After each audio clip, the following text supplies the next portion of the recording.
I want to frame the discussion that we're going to have, and I'm going to make a little bit of a long introduction, and then I'm going to open it up to the panel discussion. But let's say that over the last 20 years, the Art Deco district has lost market share to a lot of local neighborhoods that are newer than we are. And we're the older historic district, but you know the list: Wynwood, Brickell, Alapata, Little River, Miami River, the Design District, and even in Miami Beach itself, other neighborhoods south of 5th Street and Sunset Harbor have come of age and have been very successful. Some aspects of the Art Deco district remain successful, but a lot of locals consider the Art Deco district really to be more of a tourist venue. And I think as a result, the retail in that area suffers. It's been decimated on Collins Avenue. Washington Avenue, the quality of the retail has diminished significantly. And it's very difficult for businesses to survive just on tourism. And so our challenge, and Ocean Drive actually it has been a party scene for a long time, and that's fine if it's good partying and it's kept mostly indoors. But some of it has proliferated outside, and been things that we would rather not see outside. But all in all, Ocean Drive is actually the most Instagrammed street in the United States, I think Jonathan told me, right? So we must be still doing something right. Now, obviously, part of that has to do with the architecture and the iconography of the Art Deco architecture, which is what we're all celebrating. But, I think most of the people who are here out of love for the Art Deco district. We had a catchy title that said Restoring the Luster of South Beach. And we're here to figure out what ideas we have that can restore that luster to what it once was.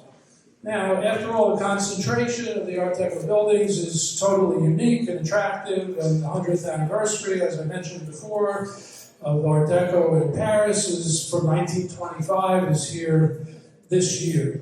So we're going to try and explore 3 strategies today.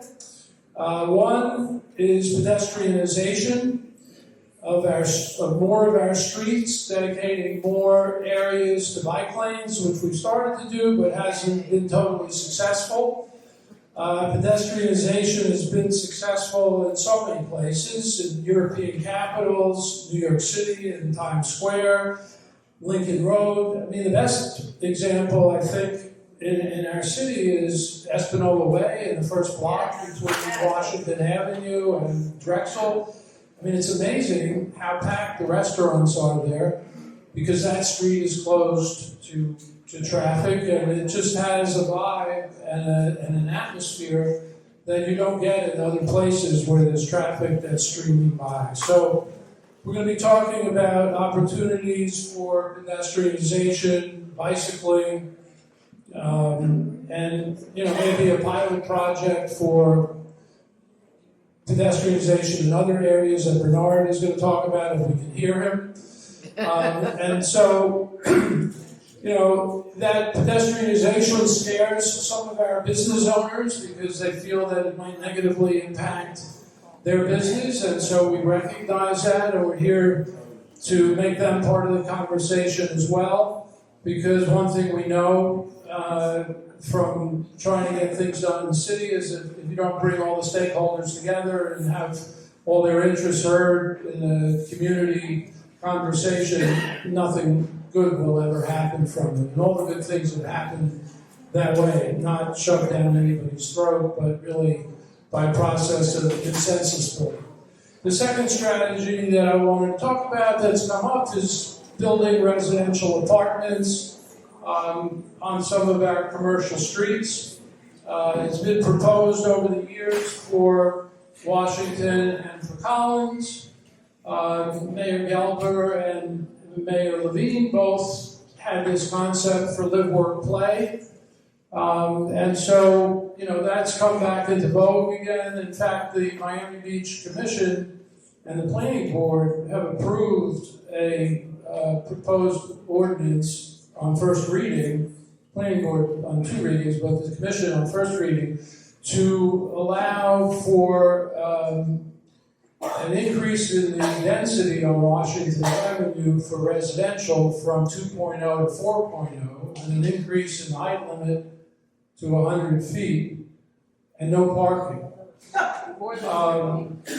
And so that's one of the things I want to discuss today, is whether putting residential, at whatever size and scale, ends up getting approved in the historic district as a way of bringing more customers into the district is a good strategy or not, because it will change the character of the street. And the third effort that I want to focus on is branding and marketing, and what those efforts are, and whether we're bringing the right people, attracting the right people to our city in that process. And Irene has a lot to say on that subject. So that's kind of the overview of what we're going to do.